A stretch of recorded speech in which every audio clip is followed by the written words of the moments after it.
नहीं है कि कवि जो है उसको एक साधन मात्र मानना है, और कवि जो है रचना करता है वो साधन मात्र है। कवि तो कवि महत्वपूर्ण नहीं है कि लिए मानते हैं, बल्कि उसके जो भाव हैं और पाठक वर्ग तक कैसे किस प्रकार से वो संप्रेषित करता है उनको, इनको महत्व देता है।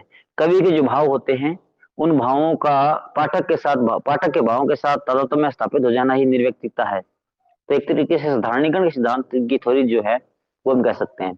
तो यहाँ हम इलियट के सिद्धांत को भारतीय साधारणीकरण के सिद्धांत से जोड़कर देख सकते हैं। क्यों सदन जी? जी बिल्कुल बिल्कुल।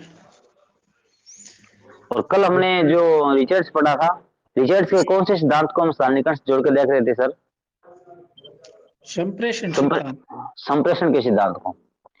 और यहाँ इलियट का सिद्धांत है, इसको हम जोड़ के देख सकते हैं।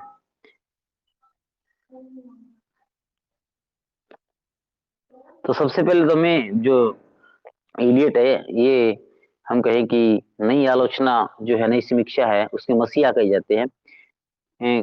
अलग अलग विद्वान जो है शुरुआत मानते हैं नई समीक्षा की, कोई इलियट से भी मानते हैं और कई रिचर्ड से भी मानते हैं। तो हमें इलियट से ही मानना उचित रहेगा मेरे ख्याल से, रिचर्ड से नहीं मानना होगा नई समीक्षा की शुरुआत। क्यों सर, आप क्या मानते हो? हाँ जी बिल्कुल, इलियट से ही माननी चाहिए आपने। तो एक परिभाषा जो मैं कहूँ, साथियों को पता भी है कि हम इलियट के निर्व्यक्तिकता के सिद्धांत पे तीन चार बात करेंगे अभी हम। उससे पहले एक बात है कि इलियट ने कहा था, इलियट ने नहीं, मैं एक परिभाषा बताता हूँ, आप साथी बताना कि आपको याद भी है, कविता सर्वोत्तम शब्दों की सर्वोत्तम अभिव्यक्ति है, या हम कहें कविता सर्वोत्तम शब्दों का सर्वोत्तम विधान है। ऐसा किस पाश्चात्य विचारक ने कहा था? या मैं यूं कह दूं, कविता उत्तम छंद में उत्तम शब्दों की व्याख्या है।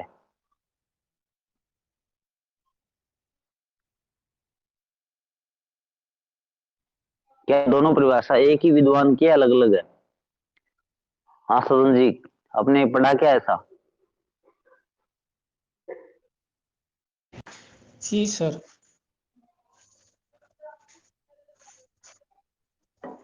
तो सर्वोत्तम शब्द, हाँ सर्वोत्तम हाँ हाँ, कर्म कविता। क्या?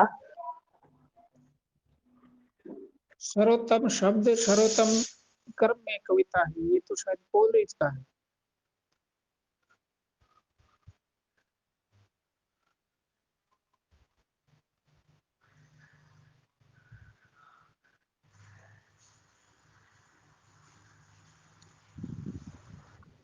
हाँ सरवण जी।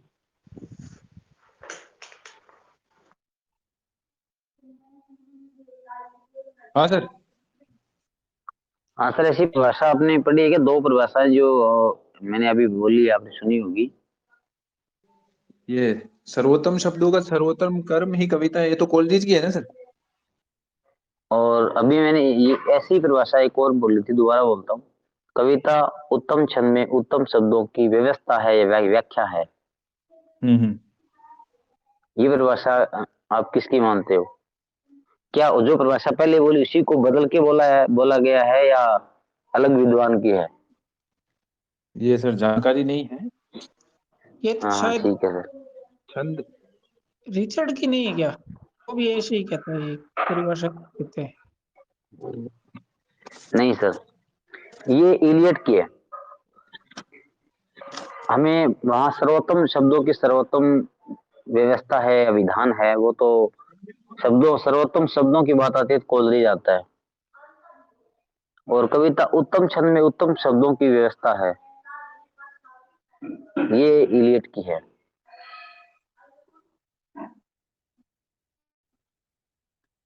तो राजेश सर आगे बढ़ते हैं, देखिए वो आप परंपरा का सिद्धांत है, तो यहाँ हाँ परंपरा हाँ, से क्या तात्पर्य है, उसकी क्या बताएंगे अगर कोई अपने को पूछे? नहीं पहले निर्व्यक्तिकता पे बात पूरी थोड़ी होगी अपनी, या हम्म। उस पे चले? निर्व्यक्तिकता का तो आपने बताया कि वो साधारणीकरण के निकट है, और उसमें बिल्कुल कवि बिल्कुल, के साधारणीकरण अगर में आता है। हाँ, कवि कर्म को हाँ, उन्होंने महत्व नहीं दिया इतना कि कवि कवि को एक साधन, एक माध्यम के रूप में माना है। हाँ हाँ, जैसा वो इलियट कहते हैं कि कवि के व्यक्तित्व का नाश हो जाता है या विलय हो जाता है, वहां व्यक्ति नहीं उभरता। हाँ, हम्म तो जैसे मैं यूं कहूं कि व्यक्तिवाद के गुरु विरोधी रहे थे। हम्म। और अगर हम यूं कहें ना कि इन्होंने, जैसे हम कहें, एक एक चीज ये माने कि आत्मनिष्ठ, एक कहें वस्तुनिष्ठ, तो इन्होंने आत्मनिष्ठ को महत्व ना देके वस्तुनिष्ठ को महत्व दिया। आत्मनिष्ठ का अर्थ कवि की आत्मा के भाव हो गए, तो कवि की आत्मा को उन्होंने महत्व नहीं दिया, इसीलिए वस्तुनिष्ठ हो गया, सभी के भाव हो गए। एक हम कहें कि व्यक्तिवादिता को भाव नहीं दिया, उन्होंने सामाजिकता पे बल दिया। अगर यूं भी कहें कि इन्होंने व्यष्टि पे बल नहीं दिया, समष्टि पे बल दिया। यूं भी कहें इन्होंने स्वच्छंदवादिता पे नहीं बल्कि क्लासिकल वादिता पे बल दिया। तो इन चार पांच शब्दों से हम इलियट की बात को समझ सकते हैं। फिर आता है कि इलियट का निर्व्यक्तिकता जो थी, इसके दो रूप माने थे, एक प्राकृतिक और विशिष्ट। दो प्रकार के निर्व्यक्तिकता के रूप मानते हैं। एक मानते हैं प्राकृतिक, और एक विशिष्ट। ये दोनों में से अच्छी विशिष्ट को मानते हैं। प्राकृतिक निर्व्यक्तिकता तो ये कहते हैं कि एक कुशल कलाकार, एक कुशल शिल्पी में ये हो सकती है। लेकिन जो विशिष्ट निर्व्यक्तिकता है, वो एक प्रौढ़ कवि में होती है, जो कि अपने जीवन के अनुभवों के माध्यम से ग्रहण करता है। जिस कवि को जितना ज्यादा अनुभव होगा, उसकी निर्व्यक्तिकता की शक्ति जो है उतनी ही ज्यादा विशिष्ट होती होती जाएगी, और वास्तव में वो एक अच्छी रचना करने के योग्य होगा। तो हमें इतनी बात पता होना चाहिए कि इलियट ने दो प्रकार की निर्व्यक्तिकता के रूप माने, एक प्राकृतिक, एक विशिष्ट। जबकि प्राकृतिक को महत्व नहीं दिया, विशिष्ट को महत्व दिया। वो किसके के वो अनुभवों के द्वारा अर्जित होती है। इस प्रकार से इन्होंने निर्व्यक्तिकता के दो रूप दिए थे। पहली का क्या बताया सर, एक बार पुनः बताइए। पहला तो है प्राकृतिक निर्व्यक्तिकता, जो जो कि किसी भी कुशल कलाकार या कुशल शिल्पी में हो सकती है। भी हम मान लीजिए प्राकृतिक निर्व्यक्तिकता है, जो एक कुशल कलाकार है कोई, यानी अपनी प्रकृति से ग्रहण करता है। मान लो हम कहते हैं ना, प्रतिभा जन्मजात होती है, उसी प्रकार से उसमें प्रतिभा है, तो वो तो प्राकृतिक निर्व्यक्तिकता है उसकी, यानी उस वो शक्ति है उसके पास। लेकिन विशिष्ट को इसने महत्व दिया। ये कहता है कि प्राकृतिक तो होती है, लेकिन विशिष्ट अगर किसी में हो, विशिष्ट होगी हमेशा प्रौढ़ कवि में, जिसके पास जितने ज्यादा अनुभव अनुभव होंगे जीवन के, उसमें उतनी ही विशिष्ट निर्व्यक्तिकता जो है हावी होती जाएगी, और वो एक कुशल रचनाकार साबित हो सकता है।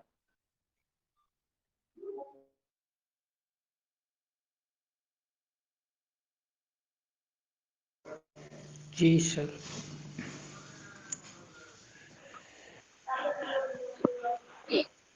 और एक एक ये बात भी कई बार पूछ ली जाती है कि कवि के मन की तुलना इलियट ने जो है एक प्लेटिनम के टुकड़े से कर दी थी।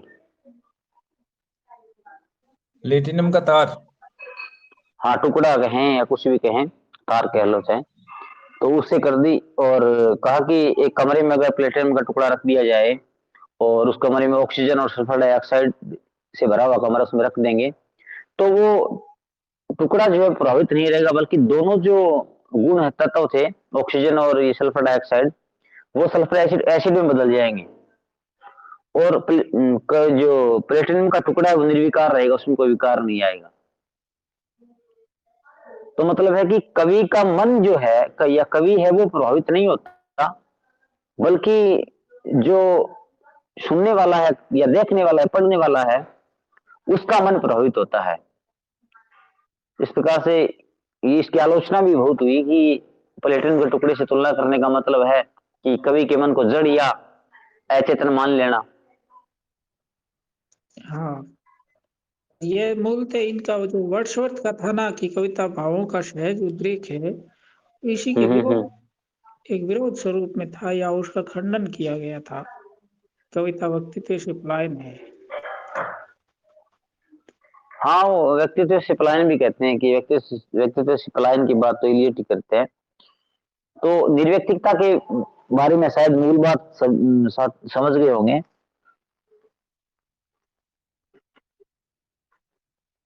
जी सर जी। तो अब सदन राम जी, परंपरा वाले पे आप दो चार शब्द कहें और बताएं कि क्या है।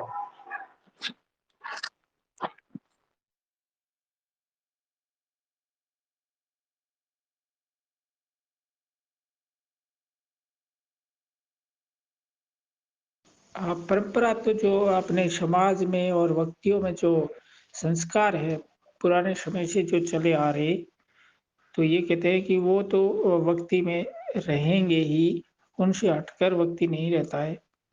व्यक्ति एक सामाजिक प्राणी है, तो उसमें ये परंपरा और संस्कार सभी विद्यमान रहते हैं।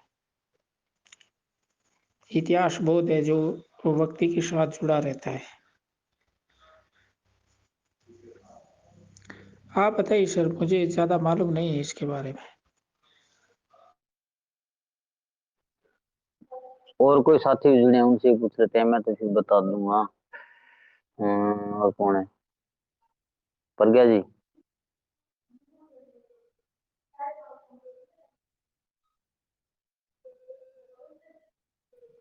जी सर, नमस्ते। नमस्कार। जी मैम, ये अभी चल रहा था अपना टॉपिक की जो इलियट का परंपरा की अवधारणा का सिद्धांत है, जो जी जी ये परंपरा या व्यक्तिक प्रज्ञा का सिद्धांत कहते हैं इसे। जी जी जो इलियट की एक पुस्तक सैक्रेड वुड है उसमें संकलित है, ये एक निबंध है जी इस नाम से। जी तो आपके क्या विचार है इस सिद्धांत के बारे में? आपसे पूछे कि इलियट का सिद्धांत क्या कहता है। जी सर, उन्होंने वो जो प्राचीन परंपराएं हैं, जैसे उनका एक कथन है कि वर्तमान वर्तमान अतीत को प्रभावित नहीं करता, बल्कि अतीत से वर्तमान भी प्रभावित होता है। कुछ इसी से मिलता जुलता स्टेटमेंट है, हो सकता है हाँ हमारे वो बता, शब्द। हाँ। हाँ, शब्द आपके दूर हैं। हाँ, ठीक है। हाँ हाँ, तो इसी से उनका मंतव्य तो पता चल जाता है कि वो परंपरा को तो छोड़ना ही चाहते हैं। हाँ, हो सकता है उसमें वो व्यक्तित्व को भी महत्व देते हैं। जैसे परंपरा में कभी कभी ऐसा होता है कि रूढ़ियों का समावेश भी हो जाता है, तो उन चीजों को तो वो नकार देते हैं, लेकिन उसके साथ अपने व्यक्तित्व को जोड़ के, और उनका ये मानना है कि हम काव्य रचना करेंगे या कोई भी रचना करेगा तो वो एक उत्कृष्ट रचना कही जाएगी।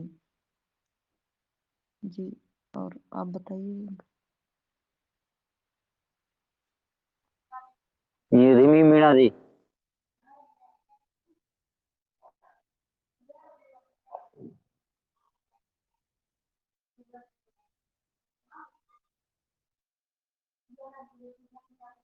रिमी मीणा जी।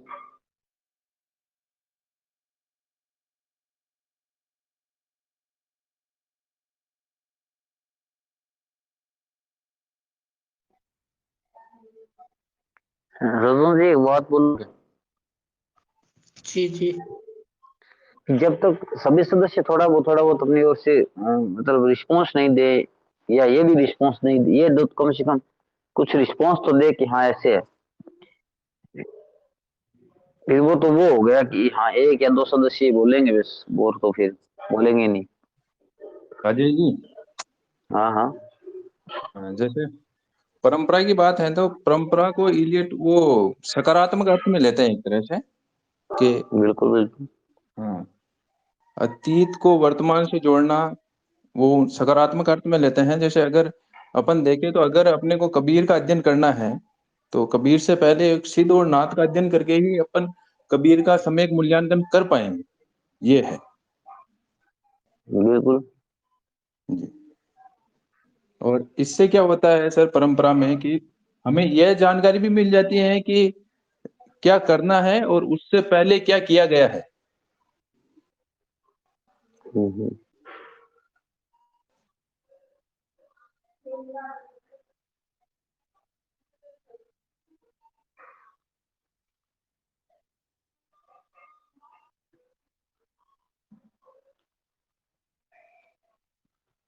और दीपक कुमार जी, नमस्कार। नमस्कार सर। सर आप भी अपने मत रखिए कोई इलियट के परंपरा की अवधारणा के ऊपर। इलियट की परंपरा की अवधारणा। हाँ, यूं कह लीजिए इलियट की परंपरा और व्यक्ति की प्रज्ञा का सिद्धांत। अच्छा, वो तो सर अंतर अंतर वैयक्तिक प्रज्ञा है सर, वो तो अंतर प्रज्ञा है वो। चलो सर ऐसे बोल लीजिए, ट्रेडिशनल एंड इंडिविजुअल टैलेंट। हाँ मैं समझ गया आपका हम्म प्रश्न क्या है जो। हम्म।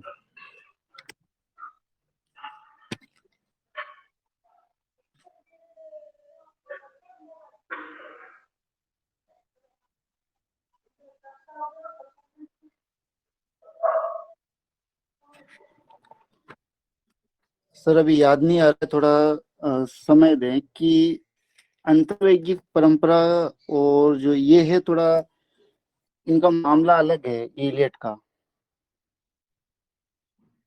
ये कहते हैं कि सबसे पहले आपको इतिहास का बोध होना चाहिए। अगर आपको इतिहास का बोध होगा तभी आप उसके ऊपर आगे जा पाएंगे या काम कर पाएंगे। इनकी एक पुस्तक है, सॉरी पुस्तक क्या, एक इनका लेख है इसके ऊपर। आप चाहे तो उसको पढ़ सकते हैं कि traditional and the individual talent नाम का इनका खुद स्वयं का एक लेख है। वहीं से ये अवधारणा सामने आई है। तो वहीं पर ये कहते हैं कि प्रत्येक राष्ट्र जो होता है, यानी कि प्रत्येक देश होता है, उसकी एक अपनी जाति होती है, अपनी एक प्रजाति होती है। तो वहां पर ये कहते हैं कि प्रजाति की अपनी सृजनात्मक, यानी कि आप में सकारात्मकता कितनी है या फिर आप कितनी नए सर्जनकार हैं, वो ही नहीं, आलोचनात्मक मनोवृत्ति भी होती है और उसकी विशेषताएं हमें वहां पे दिखाई देती हैं।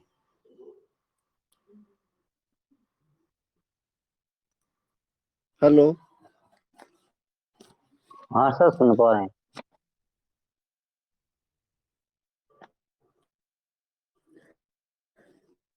तो, तो इस तरीके से क्या है सर कि मूल रूप से तो ये अंतर प्रज्ञा का बहुत लंबा चौड़ा उन्होंने बताया है। लेकिन अगर साधारणतः मूल रूप में यदि देखें शॉर्ट के अंदर, तो वहां पर वो ये कहते हैं कि सच्चे भाव की अभ्यंजना करके आप वो जो शिल्प है उसकी वो प्रशंसा करते हैं कि वो उत्तम होना चाहिए। मुझे बस इतना ही पता है सर, बाकी आप बताएं।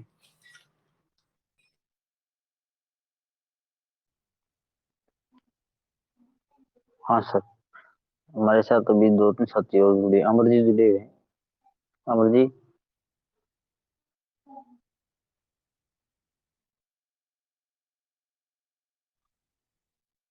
पूजा यादव,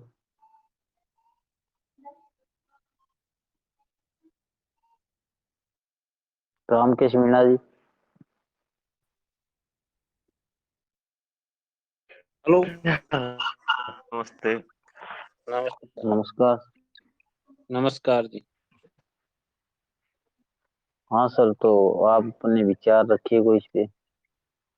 कहाँ पर सर, मैं अभी क्या है बीच में इसे जुड़ नहीं पाया था, ध्यान नहीं है कहाँ पे चर्चा चल रही है।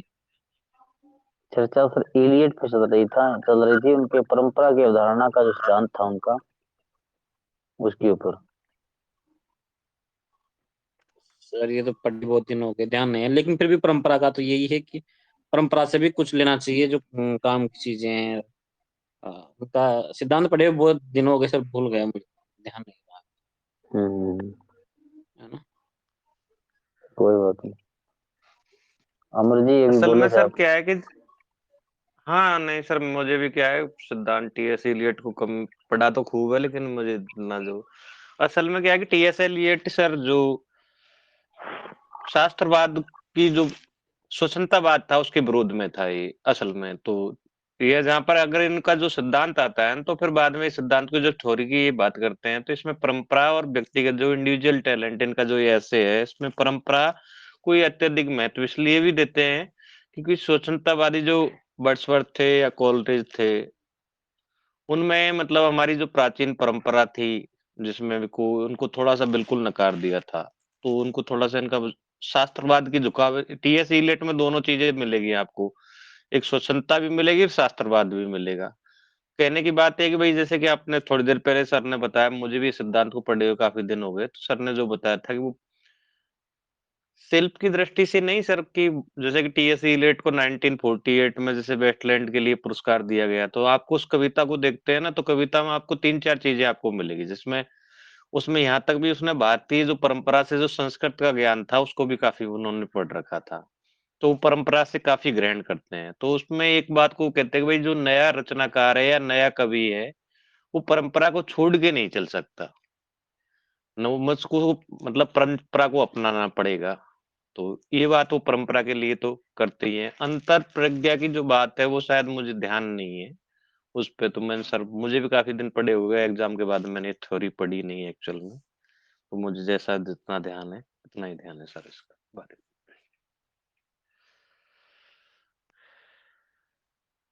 Hello sir. हाँ सर। हाँ सर, मुझे ज्यादा इसके बारे में ध्यान नहीं है सर मुझे। सब नहीं, आपने बढ़िया बताया। मूल रूप से तो इलियट जो आप कह रहे हो उसी प्रकार से कहता है।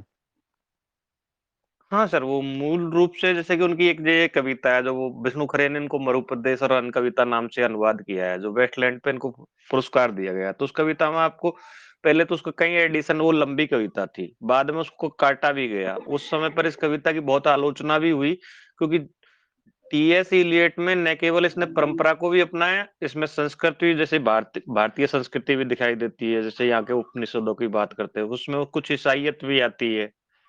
और फिर बाद में इसके कुछ एडिशनों कुछ अंश को मतलब हटा दिया गया था, फिर बाद में इसको प्रकाशित किया गया था। प्रकाशित हुई, इस कविता की आलोचना हुई, बाद में इस कविता को आज मतलब बहुत महान कविता भी टीएस इलियट की महान कविता इसको माना जाता है। तो इसमें बहुत ज्यादा परंपरा पर जोर दिया गया है। एक जो बात उनकी बात एक कहते हैं कि वो जातो कोई जो नया रचनाकार होता है तो वो परंपरा से कटकर नहीं चल सकता। मतलब अपनी स्मृति है, अपनी परंपरा है, अपनी ऐतिहासिकता है, उससे भी कटकर नहीं चल सकता। जैसे उसको प्राचीन कवियों का अध्ययन बेहद जरूरी है, प्राचीन लेखकों का, तभी वो नवीनता का सृजन कर सकता है। सही है। इसके अलावा राजेश जी, जो मेरे को अभी ध्यान में आ रही है वो दो बातें आ रही है। एक तो वो आ रही है कि जो इलियट कहते हैं कि जो जिस तरह वर्तमान से अतीत प्रभावित होता है, मतलब ठीक है, उसी प्रकार अतीत से वर्तमान प्रभावित होता है। एक तो ये चीज। दूसरी चीज ये आ रही है कि जो प्रौढ़ कवि है या जो अनुभवी व्यक्ति है या जो जिसको वस्तु विषय वस्तु का अनुभूत है जिसको, तो वो अच्छा काव्य लिख सकता है बजाय जो अप्रौढ़ कवि है। तो इनका सीधा सा मतलब ये है कि जो परंपरा से जो अपने जो वस्तुएं जो चीजें ग्रहण करते हैं, तो उसमें जो अच्छी चीजें हैं उनको अपने ग्रहण कर सकते हैं, और परंपरा का अपने बिल्कुल ऐसे उसको नकार नहीं सकते, परंपरा को अपने छोड़ नहीं सकते। मैं परंपरावादी सिद्धांत की बात कर रहा हूं मैं। तो परंपरा का जो सकारात्मक दृष्टिकोण है वो हर नए कवि के लिए विशेष महत्व का होता है। तो ये मेरा भी स्मृति में आ रही थी, और आप बता दें क्या मैंने सही बताया? सही होता है, कोई इसमें कोई दिक्कत नहीं है। सभी ने ठीक बताया, जितना बताया वो सारा ही, इतने से अपना काम चल जाता है। हाँ, वो दूसरा ये ना, आज आपने टॉपिक सुबह बता दिया था, और एक्चुअली इसको थोड़ा सा रिवाइज वैसे पढ़ा हुआ है अपना, इसमें अपने सिलेबस के अंदर है ही भी टॉपिक है ये, लेकिन थोड़ा सा रिवाइज हो जाता ना तो बढ़िया रहता, फिर आपको अच्छी तरह अपने बात भी कर लेते। और आप भी कर इसमें रहे हो थोड़ा सा ध्यान देने, ये सर थोड़ी सी ध्यान देने वाली बात ये रहती है कि टीएस इलियट को जब हम परंपरा शब्द को बोलते हैं तो कभी कभी इसको क्या है कि मतलब बहुत सारे, जैसे कि मैं खुद का उदाहरण लेता हूँ, तो इसमें ये होता है कि भाई परंपरा से अर्थ हम कभी इसको मतलब रूढ़ी रूढ़ी से कभी नहीं लेना चाहिए, क्योंकि उनका नहीं, ये जो रूढ़ियां बात कहते हैं। रूढ़ियों को काटता है ये। हाँ, रूढ़ियों को काटता है। उनका हाँ, कहना है कि भाई परंपरा कोई मृतप्राय वस्तु नहीं है, ये मतलब अनुपयोगी वस्तु नहीं है, बल्कि ये हमारे ज्ञान का नए सृजन में काम देती है। ये हाँ, इलियट इस तरह की बात भी करते हैं। मौलिक परंपरा की मौलिकता बदल देता है, ना कि रूढ़ी पालन पर। हाँ, अंधविश्वास और बिल्कुल। रूढ़ियों को त्याग दो, ऐसा कहता है ये। जो आपको इस अच्छा लगे वो ग्रहण कर लो। हाँ, इसमें सर एक बात और है, मैं अगर अभी दिमाग में आई है, जैसे एक परंपरा रही है कि किसी भी अपने एग्जाम देते हैं, तो एग्जाम देती वो लिस्ट वगैरह बना लेते हैं कुछ बंदे, ठीक है, कि संभावित इतने अंक आ रहे हैं, इतने आ रहे हैं, ठीक है, जैसे अब बनी हुई है अपने, तो उसको भी अपने परंपरा के अंदर मान सकते हैं क्या? ये परंपरा चल रही है अपनी, और इससे भी क्या लाभ होता है क्या? नहीं, ये तो एक अलग तरीके की बात है। लिस्ट बनाने से लाभ आने वाले जो भविष्य के जो बच्चे हैं एग्जाम देंगे उन्हें इससे क्या लाभ होगा? नहीं, उन्हें तो नहीं होगा, लेकिन जो अभ्यर्थी तो है उनको नुकसान होता है। मान लो ये परंपरा मान लो वो एक बन गई। नुकसान के देखो, हर चीज के दोनों पक्ष होते हैं, सकारात्मक नकारात्मक दोनों चीज होती हैं। हम्म भी उससे सकारात्मक तो ये होता है कि जो अच्छे नंबर आ रहे हैं वो तो सोचेंगे ठीक है अपना स्थान बहुत अच्छा है, जिनके नंबर कम आ रहे हैं वो जो है डिमोरलाइज होंगे, वो सोचेंगे कि अपना स्थान तो इसमें आ ही नहीं रहा, बहुत कम नीचे आ रहा है। तो हम्म। दोनों ही बातें बनती है हर चीज से। अच्छा।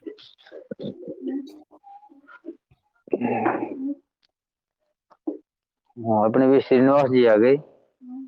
हाँ सर, नमस्कार। जब परंपरा की बात चली है तो यहाँ पे एक थोड़ा सा मैं उल्लेख कर देना चाहता हूँ कि इलियट की परंपरावादी अवधारणा थोड़ी अलग है।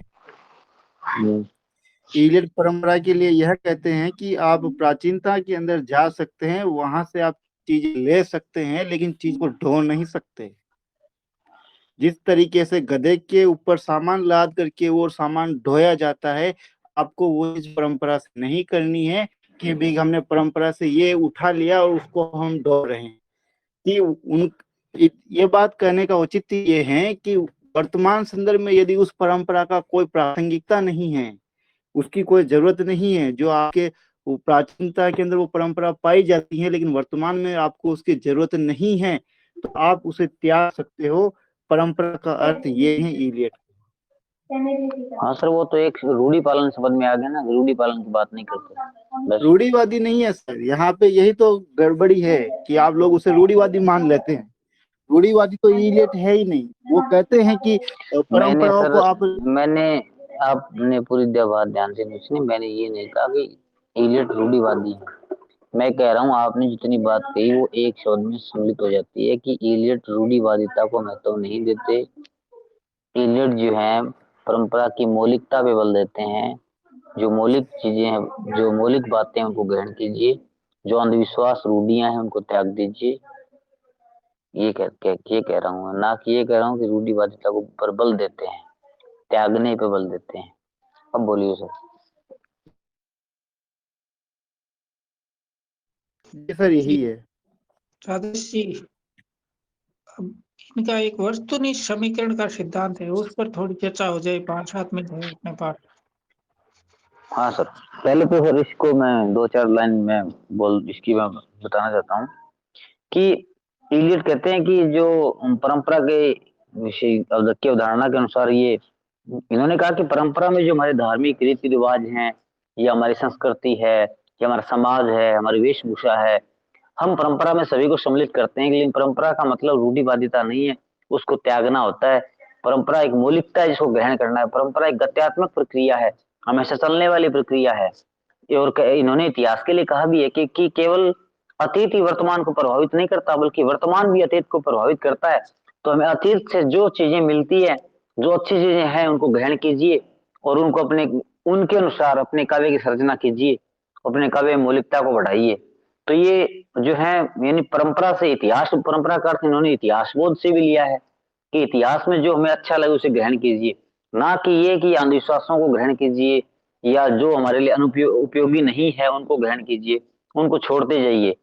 और साथ में कहते हैं कि अगर एक एक कवि को अगर एक कवि है, वो अगर जब तक प्राचीन कवियों की रचनाओं को अध्ययन नहीं करेगा, जो उसके समय से पहले के कवि हैं, जो परंपरा में गिने जा रहे हैं, उनकी रचनाओं का अध्ययन नहीं करेगा और उनकी आलोचना या उनकी पुस्तकों को नहीं पढ़ेगा, तब तक वह कवि अच्छी रचना नहीं कर सकता। उसे पहले अपने परंपरा का बोध होना चाहिए कि पीछे क्या हुआ था, अब क्या हो रहा है, उससे तुलना करते हुए वह कवि एक अच्छी रचना कर सकता है।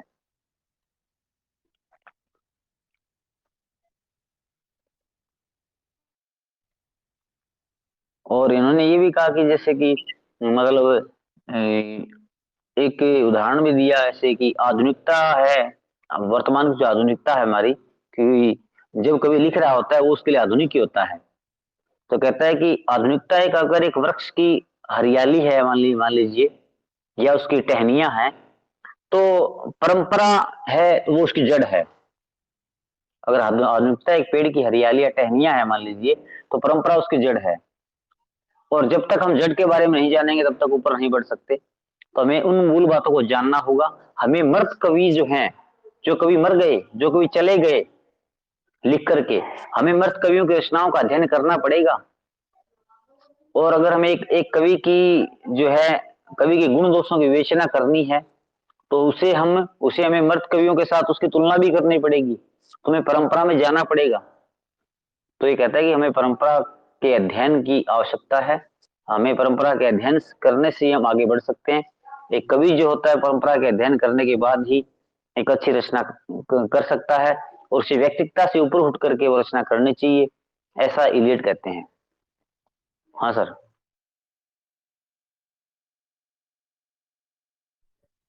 सही है सर।